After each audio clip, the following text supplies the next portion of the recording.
Usa ka pagtuo, usa ka tingog, usa ka katawhan.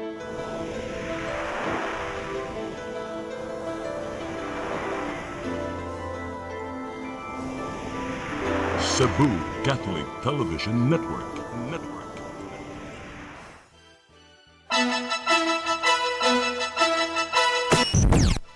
Uluhan sa mga balita sa Sayri 47. Nature-based nga solusyon sa grabing pagbaha. Gipresentar. Kapin 1 trilyones pesos nga budget. Gigahin sa sektor sa edukasyon. Gihulagway nga makasaysayanon. Si ambulance nga gigamit sa Cebu Provincial Disaster Risk Reduction and Management Office gi-question. Liog sa 5 anyos nga bata na abis sa cutter dito sa lungsod sa Argao, patay. Sugbo, Kabisayan ug Mindanao, Pilipinas ug katawhan kutos maabot sa tong Sibya sa tibuok kalibutan maayong hapon. Live kita karon sa CCTN Channel 47 ug kini ang tulumanon sa nag-unang kasayuran nga angay natong masayran. Sa nga ni Attorney Danica Caballes, ako si Dennis Tabar ug kini ang Sayri 47.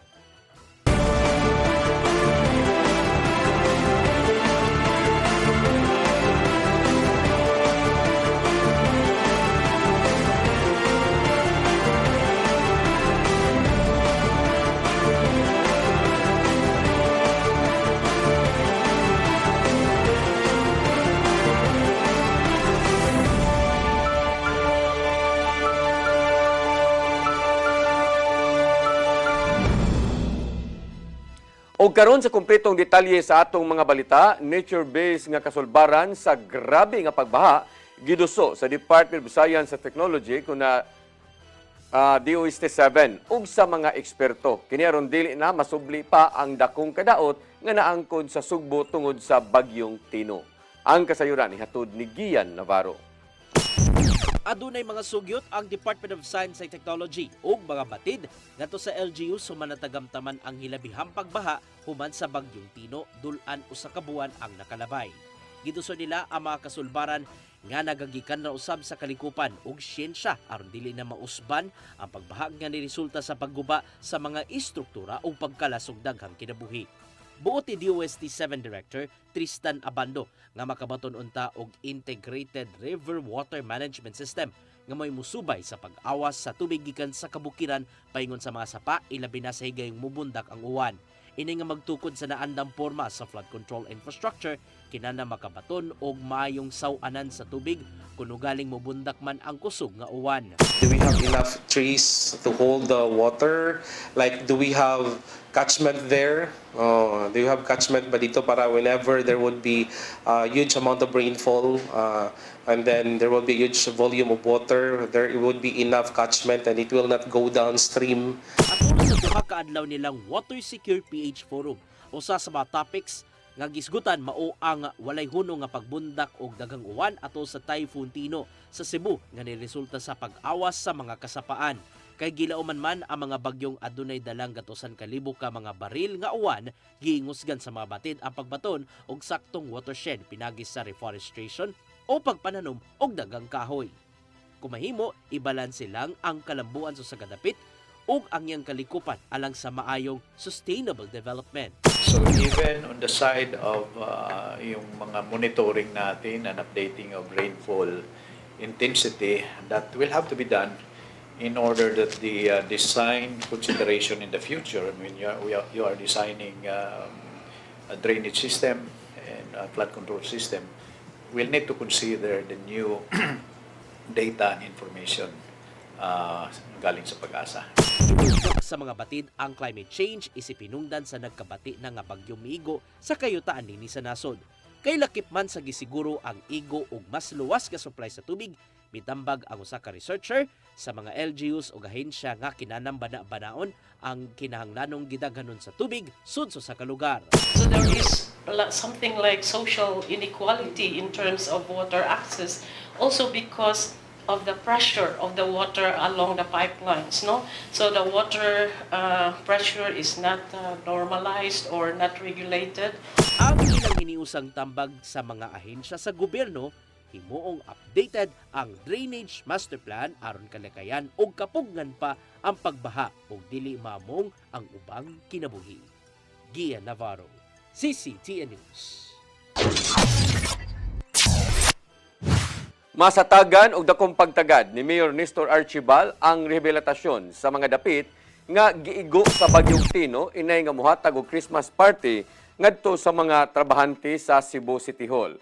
Nunot kini sa awhag sa nasudnong kagamhanan o sa simbahang katoliko nga likayan lang una ang engrande nga party tungod sa giatubang nga krisis. Giawhag ni Mayor Archibal ang uban nga buhatan nga himuo na nga yano nga salo-salo aron ipadayon ang paglipay-lipay nila karong nga Pasko. Pinaagi niini dili na makuhaan pa ang pundo sa syudad nga gamiton aron abangan ang tanan nga mga abagan ang mga apektado sa naging nga mga bagyo.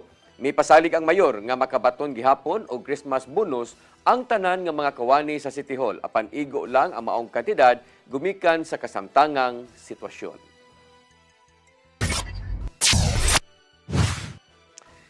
Gipanghatag na sa Cebu Provincial Government ang kapin 445,000 ka mga capsules sa mga antibiotic aron kapungan ang pagburot sa kaso sa leptospirosis. Nanghatag sila sa mga tambal ngadto sa 27 ka mga local government unit sukad niadtong Nobyembre 4. Matod ni Capital Health Consultant Dr. Nicole Catalan nga gisiguro nila og ang paghatag mga antibiotics sa mga dapit nga hilabihang gibahaan ning buwana. Padayon usab ang monitoring sa Provincial Health Office ngadto sa local health units aron atimanon ang adunay mga sintomas sa leptospirosis. Nakuha gikan sa hugaw sa ilaga ang leptospirosis diin makasinati ang pasyente og hilanat labad sa ulo, sakit sa kaunuran ug uban pa. Gipahinumduman sa kapitulyo ang tanan nga mga magsulob og butas o uban nga mga protective gear aron na ihumol kini sa ilang tiil ngadto sa baha aron dili makuha ang maong nga kagaw. Sektor sa edukasyon gigahinan og kapin 1 trilyones ka pesos nga budget alang sa sunod nga tuig. Gihulagway nga dako na kayo kini ug katabang sa mga tinun-an lukop nasod. Ang kasayuran ihatod ni Randy Gurion. Gikonsiderar nga ang 1.38 trillion pesos nga alokasyon alang sa sektor sa edukasyon mao na ang labing dako nga budget sa edukasyon sa kasaysayan sa nasod. Gipasabot nga ang malampuso nga paghanay sa pundo timailhan sa paghatag og prioridad sa kaugmaon sa mga tinun-an inay nga mapadung sa questionabling programa o proyekto sa gobyerno. Matud ni Senador Bam Aquino nga makatabang ang budget aron mapausab ang kahimtang sa edukasyon sa nasod gikan sa basic hangtod sa tertiary level. Ito ang budget na may pinakamataas na pondo para sa edukasyon sa ating kasaysayan, 1.38 trillion pesos for education. Meron tayong 65 billion para sa 30,000 classrooms, 27 billion para sa ating school feeding program, and of course, 5.7 million Filipino students ang may libreng kolehiyo. Suportado sa Senado ang pondo alang sa pagtukod og lawak sa ringan gikan sa orihinal nga 13.2 billion pesos nga gisugyot sa National Expenditure Program ug himo nga 65.9 billion pesos o dunay pagsaka nga moabot sa 52.7 billion pesos. Kini makatabang pagsulbad sa 165,000 ka mga classroom backlog sa nasod pinaagi sa Classroom Building Acceleration Program Act nga nagtugot sa DepEd nga makig-alayon sa local government units ug civil society aron mapadali ang konstruksyon. Laing magahinan sa pundo ang school-based feeding program, libreng edukasyon ug bisan dugang allowance sa mga tinun-an nga nanginahanglan ingon man ang tabang sa mga student nurses sa ilang related learning experience fees. Meron na pong dagdag allowance sa mga kabataang nangangailangan, sa mga nurse na nangangailangan ng tulong sa RLE, at syempre yung students at fear at risk of dropping out, meron din pong tulong. Pero ito po, kailangan natin bantayan. Hindi pa tapos ang laban. Magkakaroon pa ng BICAM, kailangan natin bantayan na yung lumabas dito po sa BICAM at mapirmahan ng presidente ay isang budget na talagang mahalaga para sa kabataang Pilipino. Samtang nanawagan usab ang senador nga magtinabangay aron padayon nga matutukan ang edukasyon ug dili ang korupsyon. Randy Gurion, CCTN News. Syudad sa Mandawi modugang og moabot sa 100 ka mga scholars sa sunod nga tuig. Gusto usab nga masiguro nga makapahimos ang mga tinun-an sa tanan nga barangay. Ang kasayuran ihatod ni Mary Rose Sagarino. Sa kasamtangan, moabot na sa 228 ang scholar sa syudad sa Mandawi. Nakapahimo sa scholarship grant, naghatag og 35,000 pesos matag tuig o 17,500 matag semester. Sa gipahigayon nga college scholarship grant and advisory board meeting, pinanguluhan sa chairman of the board nga si Mayor Tadeo Junki Uano, gituki ang mga lakang og plano alang sa mga scholar sa Dakbayan. Nahisgutan sa maong diskusyon ang plano nga pagdugang og usa ka gatos ka benepisaryo sunod tuig. Even out ang mga tagahag chance ba na all 27 barangays. No, nasa sila isla. Kung in kaso gani aning na barangay wala gyud mo qualify, i-divide na to sa example 27, 26 wala tong sa i-divide sa 26. Ana ba kay para dili lang gyud na naman uluoy mo sa sila may mga dagkugay yung barangay. Katong magagmay barangay wala na lang gyud sila higay. Nasabutan usab ang rekisitos ug kwalifikasyon alang sa mga kasamtangang scholars ug sa mga gustong mo-apply sa mga pribado ug pampublikong kolehiyo aron mahimong kabahin sa programa. Ang ipa-amend sana, di ba na ito mga direksyon lang, ipa-amend sana kay ordinance man na sa practice na mo before sa Capitol, as long as makakomply lang sila sa ilang mga grado, tagaan sila sa ilang katong allowance. Iplano ang pagpasayon sa pag-distribute sa allowance nga kasamtangang gihatag pinaagi sa reimbursement. Mary Rose Sagarino, CCTN News.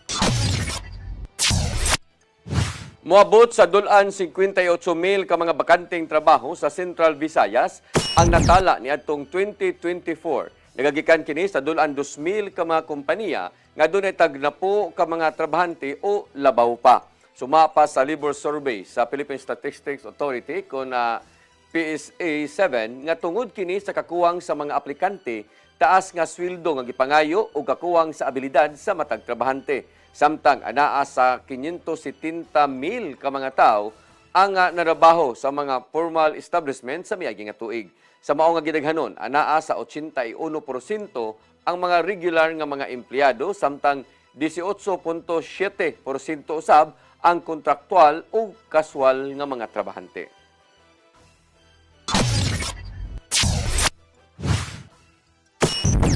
Mosunod, si ambulance nga gigamit sa Cebu Provincial Disaster Risk Reduction and Management Office gikwestiyon kana og daghan pang mga balita sa pagbalik sa Sayri 47.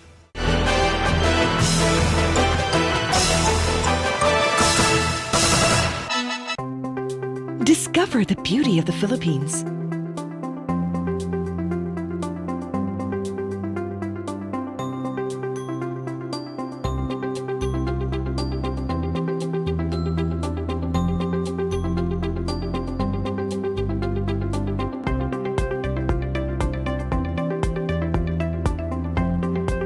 With Philippine Airlines, the country's flag carrier.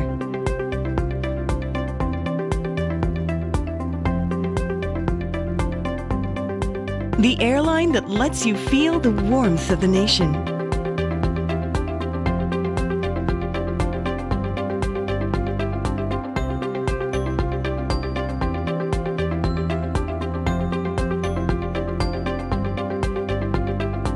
Mabuhay!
PRO7 Action Files.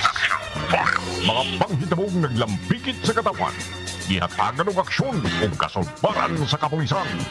PRO7 Action Files.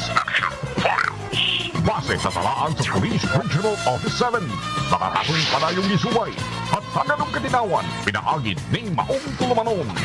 PRO7 Action Files. Abang kaninyo sa Police Regional Office 7 o NTV CCTN.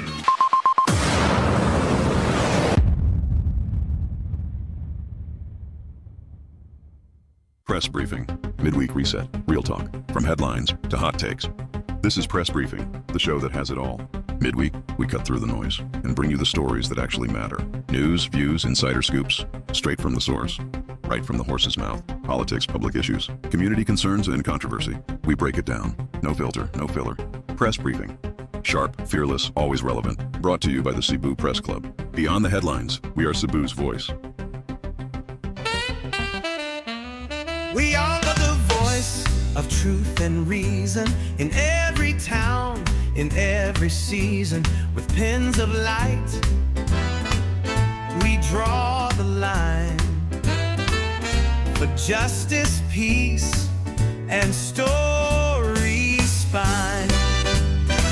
Cebu Press Club, our banner flies beyond the noise, beneath the skies. Integrity, our step for people hand in hand beyond headlines. We proudly stand. Di siya kumutuog na Ginoo. Pero magulo ng bata na. Nangita na ginigatas. Kasabot ka, akong ipakuha.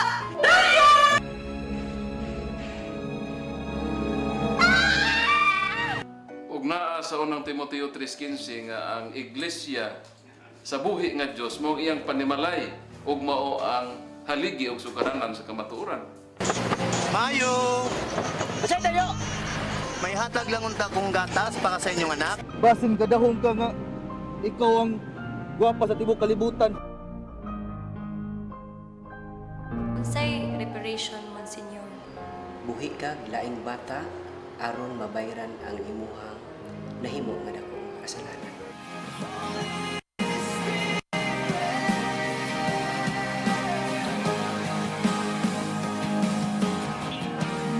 Daghan ka nato ang nagduda kung doon na bagyo'y Ginoo o wala. Apan ang Biblia nag-ingon nga atong dawaton pinagi sa pagtuo ang kamaturan nga doon ay Ginoo.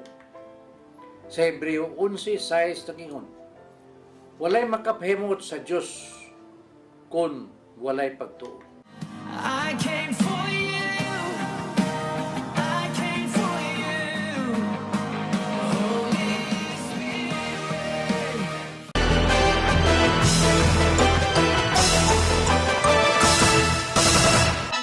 Balik sa atong mga balita, si ambulance nga gigamit sa Cebu Provincial Disaster Risk Reduction Management Office gisukit-sukit sa mga bukal. Gitataw sa PDRRMO o Provincial Budget Office nga gipahuwam ra sila sa supplier subay sa nagpadayong procurement process. Ang kasayuran haton ni Gian Navarro. Ato sa budget deliberation sa Committee on Budget sa Provincial Boarding si Manaha, gi-question sa mga bukal ang sea ambulance nga gigamit sa Cebu Provincial Government. Usa silang gisubay kung nganong gigamit man ang maong ambulansya nga dunay official seal sa provincial government bisan og gipaubos pa sa procurement process og wala pay napalit. Gisukit-sukit ni Bukal Tining Martinez III ang 25 billion pesos ka pundo ngadto sa Cebu PDRRMO aron moabang og air ug sea ambulance nga magamit sa pag-rescue sa mga pasyente gikan sa kaislahan. Ano man di ba kani? This is the one. This is the speedboat, the sea ambulance. Nga ningon nga wa pa ni mabayre. Dili na mabayaran ko pag ginato nag-procure. Wa pa ma-procure. Now, the reason why I'm asking is, so ngano nagamit man eh? Itataw ni PDRRMO Chief Dennis Pastor o Provincial Budget Officer Danilo Rodas nga igo lang silang gipahuwam sa maong gamit gikan sa gikasabutang supplier. Gipasabot nila nga wala pay napirmahang kontrata ang Kapitolyo ug supplier sa mong kahimanan sanglit padayon pa man ang procurement. Explain ako dati 50 hours of murag use ba Tapos kinigamit man na kaya to sakyan medisina pa dong kabutis. So then to pila sa ka oras mabuti. We were running at 30 knots and it took us about 1 hour and 5 minutes from Mactan Wharf to Puro. So if we run 40 knots, then lesser than an hour. During discussion to before nga murabag part sa atong market survey kung unsag yun yung ambulansa. Di na ni kinala nung magagig bidding dan. Magagig bidding ay. So gano'n na naman eh. Wa lagi na murabag mo palit ba ta para ba nato mo platag sakyanan siguro pwede mo ta patistinga ko dadi.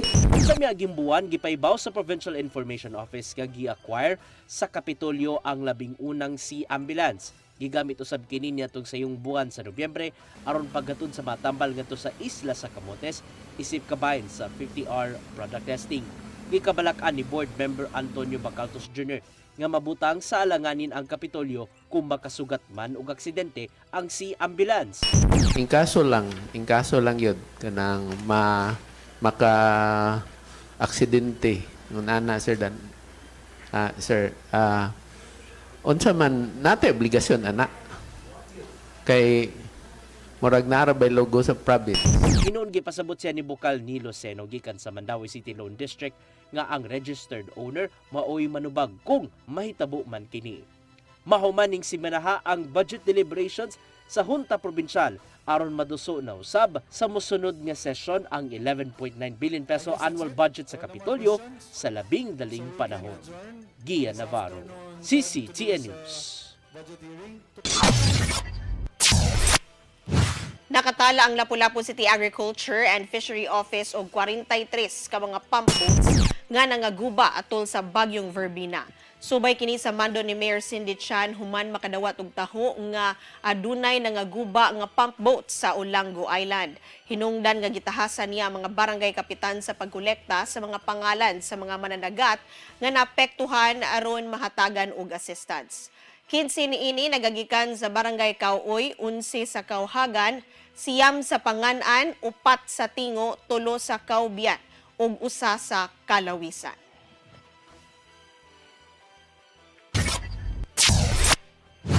Securities and Exchange Commission Cebu may painumdum sa mga makadawat og bonus nga mo-invest sa mga lehitimo nga kumpanya. Samtang gipalapdan nila ang kampanya batok sa mga scam hangtod na sa mga tunghaan. Ang kasayuran hatod ni Gia Navarro. Alang sa mga paldong-paldo na sa 13th month pay o holiday bonuses apan buot nga padaganon pa ang kwarta pinagi sa investment companies. Adunay pahinumdum ang Securities and Exchange Commission ngadto kanila. Sama sa kanunay nilang tambag, kinahanglang bantayan pag-ayo ang mga kumpanyang nitanyag og investment schemes aron dili mahanaw ang hinaguang kwarta. Maong susihon sa SEC ang maong kumpanya kung lehitimo ba ang ilang negosyo ug aduna bay igong mga lisensya gawas sa pagbaton og registration gikan kanila. Paimangno pa sa officer in charge nilang si Attorney Jesher Radaza nga sukit-sukiton pirmi ang gitanyag nga investments kung katuuhan ba kini o dili. Atong bantayan kanunay ang atong mga hard-earned money kay usually manguning mga investment scammers good ang ilang paagi sa pagistorya matud pa nila makabuhi og patay. So instead nga mo engage ta makigistorya sa ilaha, so atong ikip ang atong kwarta, i-save nato siya, magput up tag emergency fund. Sa kasabtangan dili mo menos sa 7 ka mga kumpanya ang gibantayan sa SEC Cebu, ilabi na katong nagtanyag og cryptocurrency. Maong nakigalayan sila sa mga law enforcement agencies aron kini mahimuan og dinali ang nakang. Ilabi na sa katong mga biktima sa scam. Continuing natong investigation ana, and then later on, mahimo na mong ipaibalo sa publiko after we could determine and the Commission approves the issuance of the cease and desist order and the SEC advisory. Ipalagda na karon ng kampanya sa SEC Cebu, batok sa mga scammers, hangtod na sa eskwelahan. Pinagi silang collaboration uban ang Department of Education 7. Gitambungan sa mga magtutudlo ug DepEd personnel ang Investor Protection Week roadshow netong Sabado dinhi sa Dakbayan sa Sugbo. Sumapa ni Radaza nga ang mga teachers mo'y sagad ka target sa mga scammers maong gitudloan nila unsaon paglikay sa mga mangingilad. At this time code, mo po ni siya ang panahon nga nag-forge ta og memorandum of agreement with DepEd Region 7 para gyud nga maka-provide ang SAC og services, ma-educate nato ang atong mga teachers, not only teachers but also students about aning red flags on investment scams. Navarro, CCTN News. May nungdanon ang collaboration sa mga community journalists o ubang stakeholders aron mapalambo pa ang kinabuhi sa uban. Kini mo'y gituki sa forum nga gipasiugdahan sa University of the Philippines Cebu College of Communication Arts and Design. Gipaambit sa dinapit nilang si Pia Ranada, Head of Community sa Rappler, ang pagtinabangay sa local media o stakeholders ngadto na sa mas may nungdanong kausa. Gawa sa paghatag og saktong impormasyon sa publiko, kinahanglanon ang paglambigit sa matag habig alang sa kayuhan sa komunidad. Gipainumduman usab ni Ranada ang mga communication students sa UP nga ipabilin ang pagpakabana sa mga nahitabo pinaagi sa responsableng pagbalita tungod sa naghitak nga fake news sa social media. I think it's possible to collaborate strategically on those thematic areas and make impact together. Kasi you can't naman talaga, you can't change something, you can't make an impact if you work by yourself, diba? You really have to reach out, work with the people who are directly affected or who have the power to change the situation. Kapulisan sa Central Visayas mapasigarbuhon sa halos 100% conviction rate sa ilang mga kaso nga gipasaka batok sa mga nadakpan sa ilegal nga drugas. Kini nagpasabot nga gitarong sa mga pulis ang mga kaso nga ilang gihuptan. Ang kasayuran hatod ni Arnold Bustamante. Gipasigarbo sa kapulisan sa Central Visayas, umabot sa halos 100% ang conviction rate sa mga kaso ngayon gipasaka sa korte nga naglambigit sa legal nga drugas sa datos sa kipahibaw sa Police Regional Office 7 gikan sa Enero 1, 2025 ngadto na sa Nobyembre 26, 2025 ang mga kasong kanapasan sa Republic Act 9165 kunang Comprehensive Dangerous Drugs Act of 2002 moabot sa 99.70% aga conviction rate nga nagpasabot nga gisunod gyud sa mga pulis ang nalatid sa balaod labo sila nga pagpasaka sa kaso sa mga nadakpan sa illegal nga drugas. Si Police Brigadier General Rodrigo Maranan ang hepe sa PRO7 ni Butchag kamaog nga kalampusan na pakita sa balan nga tinguha sa matag police units sa tibok rehiyon nga lig-on ang mga dokumento sa kaso lakip na ang mga ebidensya nga ginusong ato sa korte. Ang mga investigador, intelligence operatives o ang mga arresting team sa PRO7 mao'y matumbok nga hinungdan sila nga nakuha nga kalampusan tungod kay gitarong nila ang paggunit sa kaso sama sa pagpreserbar sa mga ebidensya ug ang striktong pagtuman sa legal protocols kini subay sa paggiya sa mga prosecutors sa gobyerno nga usa sa hinungdan nga lig-on ang mga kaso nga ilang gisangat sa mga korte sa Central Visayas. Ang PRO7 pasabot nga ang ilaga nagkuha ang mga kalampusan mi paniguro nga mapanubag o mahatod ang hustisya sa tanang nadakpan nga nalabigit sa illegal nga drugas. Dugang niini nga ang puwersa sa kapulisan magpadayon silang trabaho batok sa problema sa illegal nga drugas pinagi sa case build-up ug pagtamod sa balaod lakip na ang paghatag o proteksyon sa komunidad sa tibok Central Visayas. Arnold Bustamante, CCTN News. Moabot sa 300 ka mga pulis sa Lapu-Lapu City Office ang napaubos na sa drug test karong simanaha. Matod ni Police Captain Edsel Peticio, ang spokesperson sa Lapu-Lapu City Police Office, nga sukad ni adtong Lunes hangtod karong adlaw, katulo sila nakapahigayon og drug test kundiin 100 ka mga pulis ang napaubos na sa matag drug test. Sa pagkutlo ning balita, wa pay resulta ang tulo ka drug test. Matod sa spokesperson nga ang sagunson nga pagpahigayon nga drug test direktiba kini gikan sa ilang national headquarters. Katong weekly ma'am nga random natay 20 ka personnel nga random drug test. Programa to sa to ang city director ma'am. Previous na to nga city director. Karon ma'am direktiba ni ma'am gikan sa national headquarters ma'am.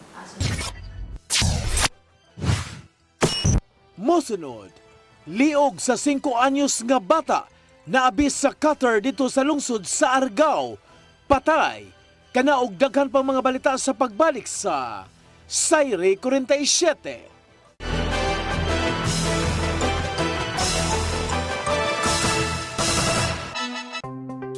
Discover the beauty of the Philippines.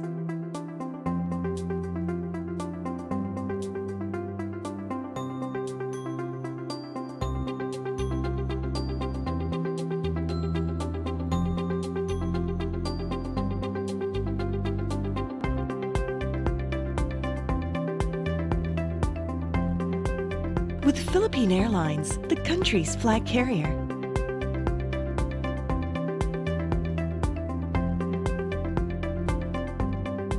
The airline that lets you feel the warmth of the nation.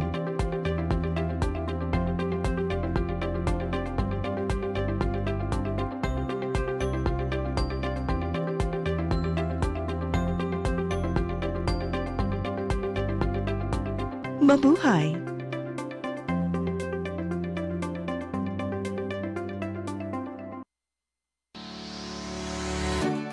Looking for the best internet deals in Negros Oriental? Field Products Negros is here to bring you fast, reliable, and affordable internet with plans made just for you.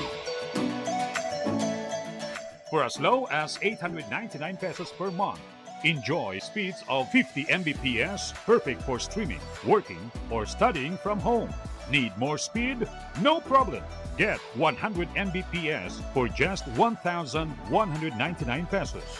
150 Mbps for only 1,499 pesos, or our fastest plan, 400 Mbps for just 2,399 pesos per month. Plus, you can add over 100 cable TV channels to your internet plan for just an additional 100 pesos per month. That's entertainment and lightning fast internet all in one.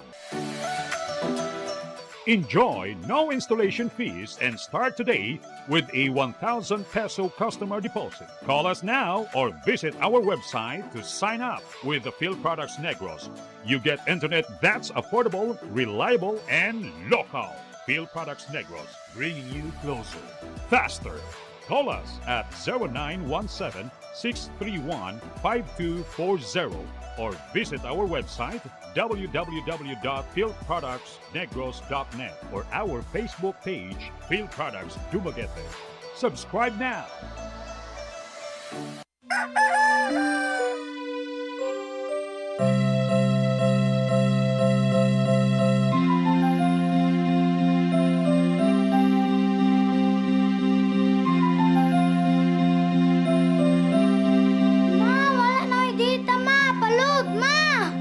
Sorry ma'am, na-late ko.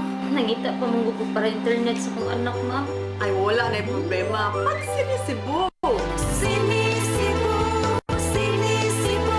For your internet connection. And for the signal of your cable TV. So fast and straight that transmission to your phone.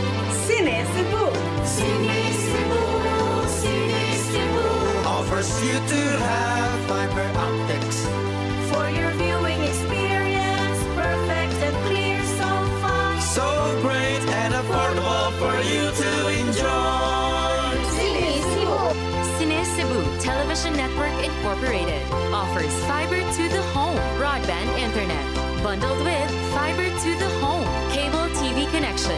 Cebu Television Network Incorporated, with its operation in Metro Cebu and the whole province of Cebu soon. And affordable for you to enjoy. Cebu. Your song. Your music. Your listening pleasure. Sing it, Cebu!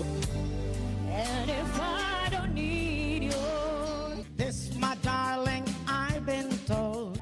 Jody was the girl who lived next door. I've known her, I guess, 10 years or more. Saving all my kisses just for you. Yes! You got me jumping like a crazy clown, and I don't think you're right to put him down. Since I kiss me, love your lips so wide, the things that bothers me is living like a fine. Hey, hey, set me free. Stupid Cupid, stop picking on me.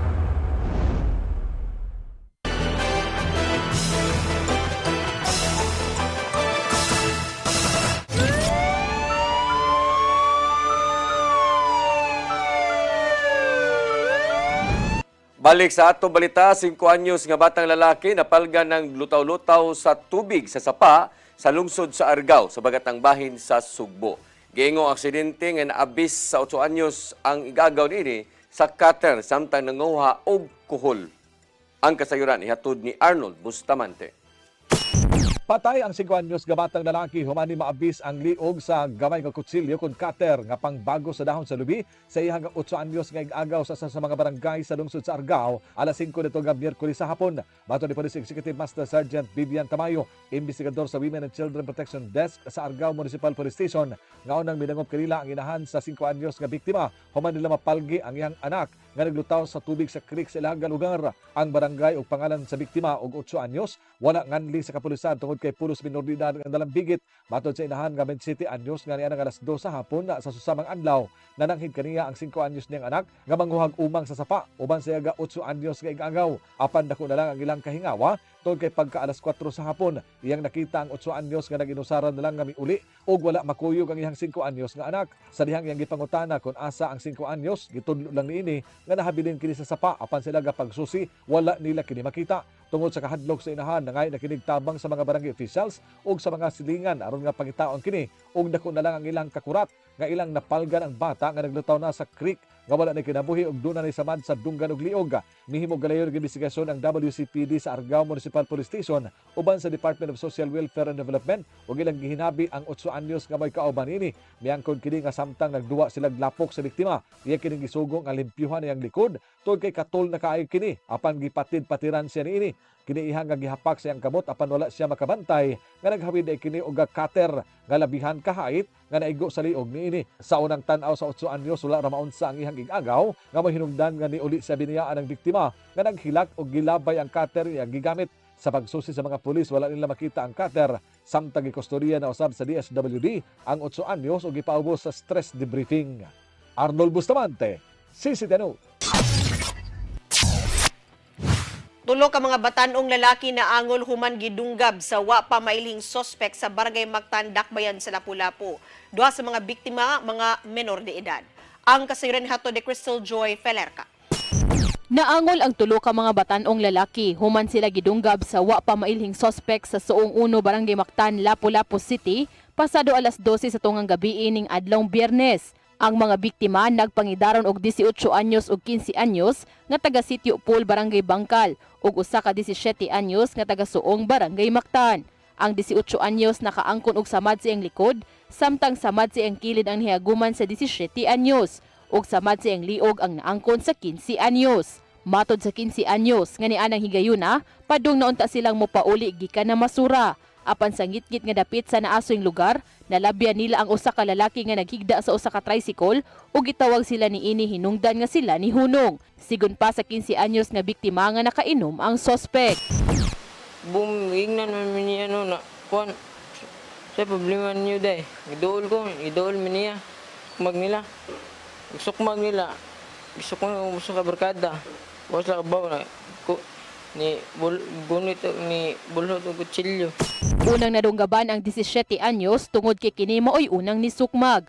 Sunod nga nadunggaban ang 15 anyos tungod kay gigakos niya ang sospek ug sa dihang padung naunta silang mudagan, naabdan sa sospek ang 18 anyos hinungdan nga ang likod niini maoy naigo. Ang mga biktima ni dagan sa highway ug nisakay og jeep ug nagpahatod sa Barangay Hall sa Mactan. Gamit ang ambulansya sa barangay, nagpahatod sila sa Lapu-Lapu City Hospital. Kaganihang buntag, nakagawas na ang tulo ka mga batanon. Gisuwayan sa mga sakop sa media pagkuha ang habig sa 18 anyos nga mo'y nakaangkon og pinakadakong samad apan wa pa kini sa kondisyon og di pa mahinabi. Matod sa inahan ni ini nga taliwa sa sitwasyon sa iyang anak, gipagawas na sila sa tambalanan. Ang doktor nga nganong wala pa mamanigawas nga ganina pa man ta mo gipagawas nako. Ningkud wala sa manigawas do kay naglisod pa maginawa akong bata. Ya mo na siya akong gikuan. Sige na ako balik nga to kana naglugo sa mga siya ginawa niya mo to na siya gipakuan nga tong maragi pa inom nga mawaang sakka nang makatugro to siya ba. Apan dugang sa inahan sa 18 anyos nga nadesisyon na niya nga dito na lang sila sa City Health magpa-inject og anti-tetanus tungod kay kuwang sila sa financial, hinungdan nga gipapirma siya og release and assumption of loss. Samtang matod ni Police Captain Edsel Petesio, ang spokesperson sa Lapu-Lapu City Police Office, nga nagpadayon pang ilang investigasyon kabahin sa mong insidente. Imumin niya, ingon siya na unsay problema daw namo, anong nihunong mi? Wala kam nihunong rami ato, anong iwan. Bumingnan man niya na kuan Sa problema niyo day, idool mo niya. Ako, tugito ko niya una niya. Tok, gisukmag sa akong barkada kay, kuhan, dilim nila kuhan niya. Sukmag nila, gisukmag sa barkada.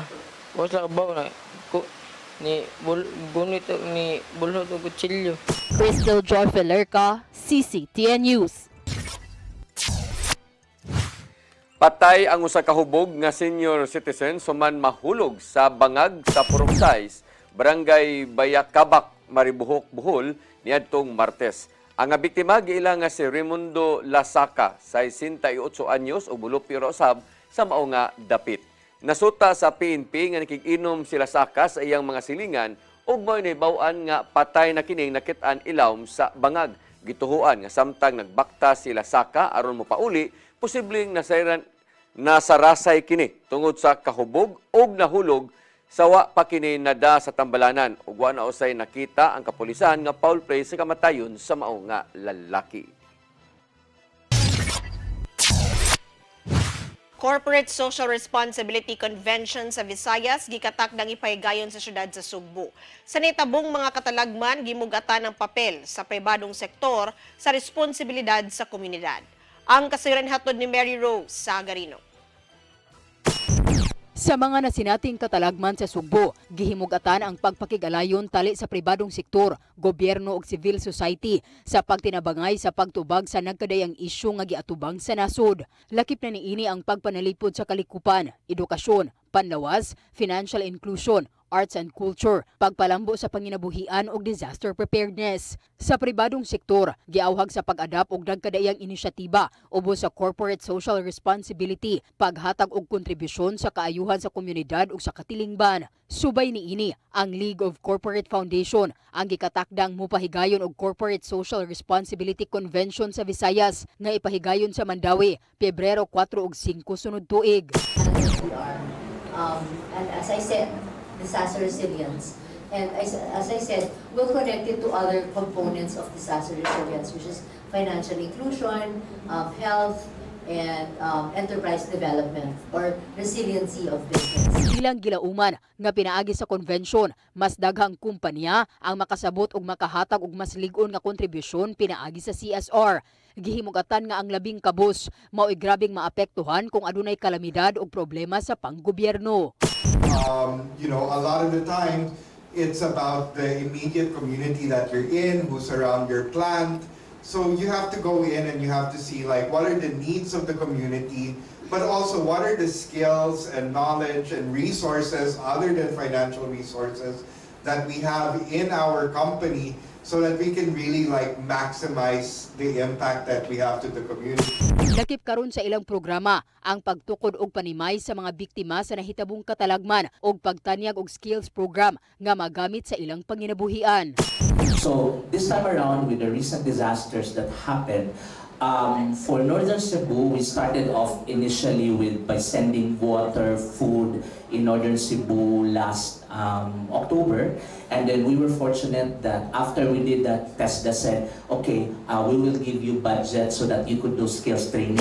Nipadayag usab og pagsuporta ang Mandawi Chamber of Commerce and Industry nga nagpatuman na og nagkadaiyang CSR initiative. We believe that this is an integral part in nation building.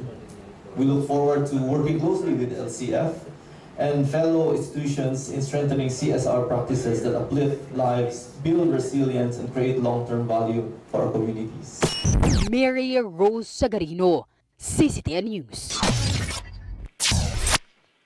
Mo kadtong naglangkob sa atong mga balita sa Sayri 47, ako si Dennis Tabar. Sa atong Christmas countdown, 27 ka adlaw na lang sa dili pa ang Pasko. Ako si Danica Caballes, Sangtod Lunes pohon sa inyong paboritong tulumanon. Sayri 47. Uban sa kamana sa pagkikain, sa puso'y kaguging panalo. Pasko na, Pasko na, Pasko na. Gugma ang angay na itong paambi sa iksuntang kubo gutom sa pagmahal. Kay kaniya mo lang mapatayag kung sa'y kahulugan sa Pasko. Ito sa pasungan nagpakatao ang atong Ginoo.